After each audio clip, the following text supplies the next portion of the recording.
Halo teman-teman, sebelumnya aku mau mengucapkan selamat buat kalian yang udah keterima di SNMPTN 2021.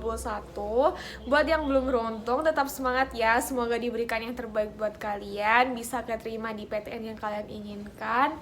Amin.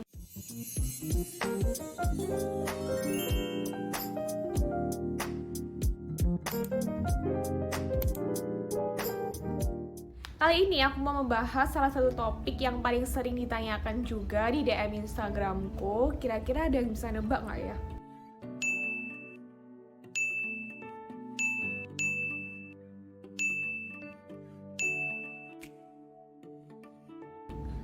Ya, benar banget. Sesuai judul video ini, hari ini aku mau membahas mengenai biaya kuliah kedokteran, khususnya di PTN ya. Ini merupakan salah satu concern aku juga dari dulu, karena ternyata masih banyak teman-teman di luar sana yang beranggapan bahwa kuliah kedokteran itu mahal banget, bahkan sampai ratusan juta. Dan stigma bahwa kuliah kedokteran itu hanya untuk orang kaya, itu ternyata masih ada loh guys.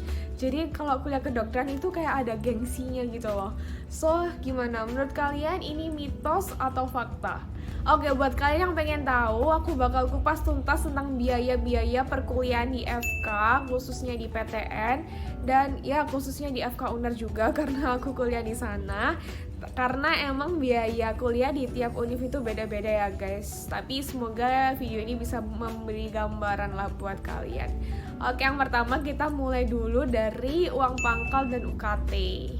Pertama tentang uang pangkal dulu, karena ini yang biasanya biayanya paling besar. Nah, kalau di FK UNER, uang pangkal itu hanya berlaku bagi mahasiswa FK yang keterima lewat jalur mandiri guys. Untuk lihat UKA dan UKT jalur mandiri, kalian bisa langsung ke websitenya ppmb.uner.ac.id, atau untuk lebih mudahnya aku nanti bakal taruh linknya di description box di bawah ya guys. Ini kalian bisa lihat ya, untuk fakultas kedokteran, UKA atau uang kuliah awal atau biasanya disebut sebagai uang pangkal itu minimal sebesar 99 juta. Tapi biasanya bisa lebih dari ini guys. Dan untuk UKS atau uang kuliah semester sebesar 15 juta per semester. Untuk jalur mandiri ini UKT-nya dipukul rata, jadi nggak ngelihat dari kemampuan tiap mahasiswanya, misal melihat dari penghasilan ortu, luas rumah, dan lain-lain, tapi memang dipukul rata untuk setiap mahasiswa. Lanjut, untuk mahasiswa FK UNER yang keterima lewat jalur SNMPTN maupun SBMPTN, besar UKT-nya sama, tapi dibagi lagi jadi golongan-golongan, ada golongan 1, 2, 3, dan 4. Nanti aku bakal cantumin juga gambarnya dari website resmi PPMB UNER. Nah, untuk yang SNM sama SBM ini ada beberapa faktor yang mempengaruhi besaran UKT yang harus kalian bayar tiap semester. Ini aku coba mention satu-satu waktu aku daftar ulang dulu ya guys. Ini aku daftar ulang tahun 2019. Jadi yang pertama itu dilihat dari rumah atau kediaman orang tua, nanti bakal ditanya luas tanah, luas bangunan, NJOP, tagihan PBB, listrik, serta tagihan listrik. Selanjutnya juga ditanya mengenai kendaraan roda 4 yang kalian punya, itu jumlahnya ada berapa, tahunnya, serta merek kendaraannya. Selain itu juga ditanya tentang kendaraan roda 2 yang kalian punya, sama ditanya jumlah, tahun, serta nama atau merek kendaraannya. Lalu ditanyakan juga mengenai transportasi ke kampus pakai apa, kekayaan lain, serta penghasilan ortu. Nah, untuk penghasilan orang tua ini nanti ada datanya sendiri mengenai data penghasilan ayah berapa, data penghasilan ibu berapa.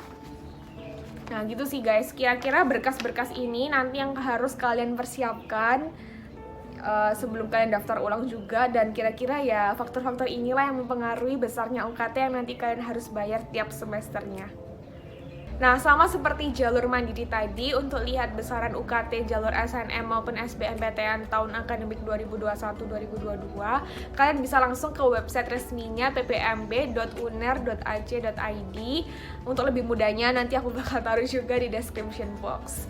Ya, ini kalian bisa lihat sendiri. Untuk golongan 1 dibagi lagi jadi golongan 1A sebesar 0 sampai 500 ribu, golongan 1B sebesar 1 juta, 1C 2,4 juta, lalu golongan 2 10 juta, golongan 3 15 juta, dan golongan 4 yang paling tinggi sebesar 25 juta.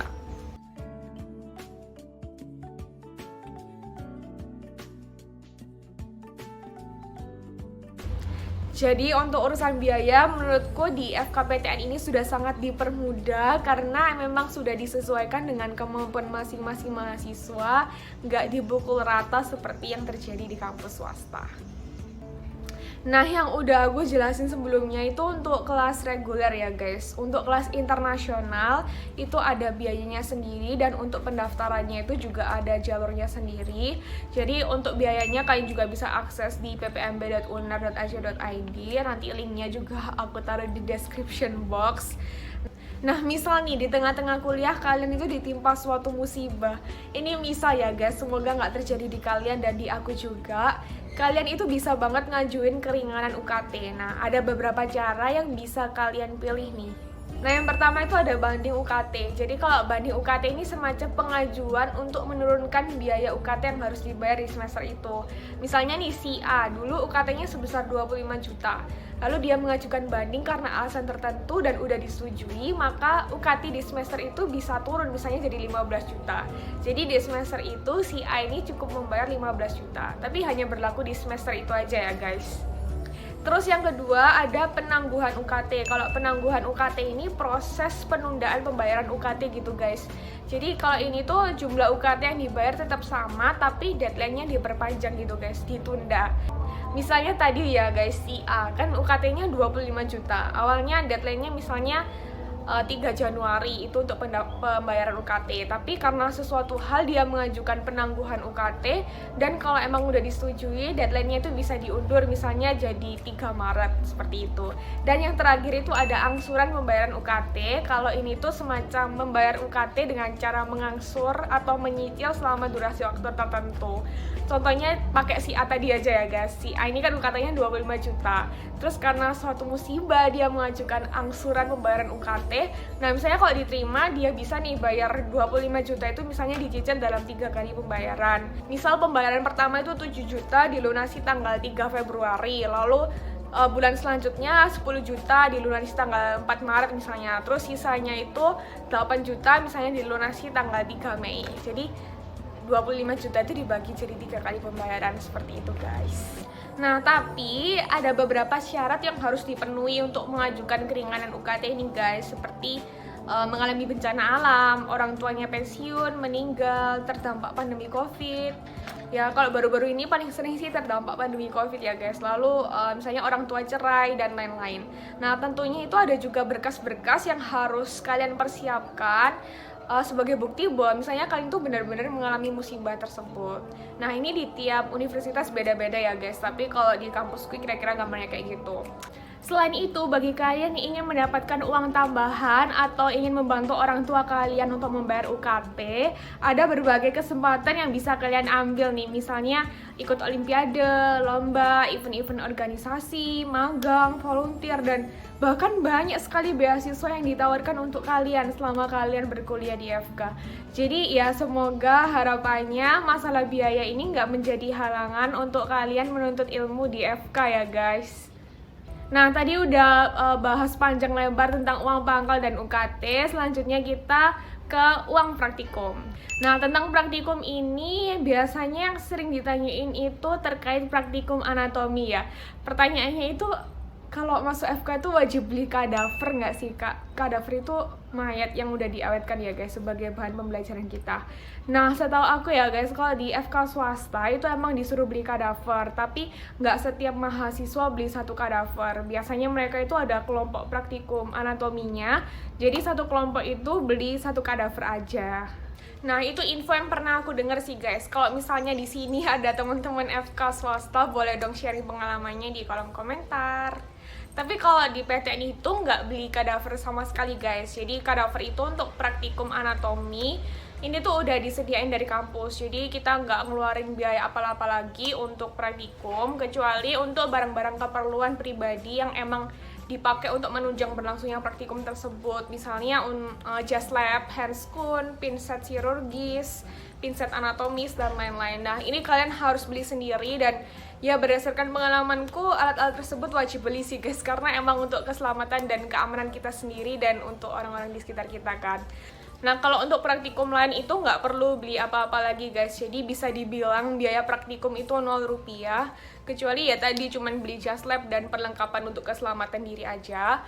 Nah, tapi nih kecuali kalau kalian berbuat kesalahan. Misalnya dulu aku waktu praktikum histologi itu nggak sengaja mecahin preparat. Ya, kalau itu jelas harus ngeluarin biaya untuk mengganti preparatnya kan guys, sebagai bentuk tanggung jawab kita juga.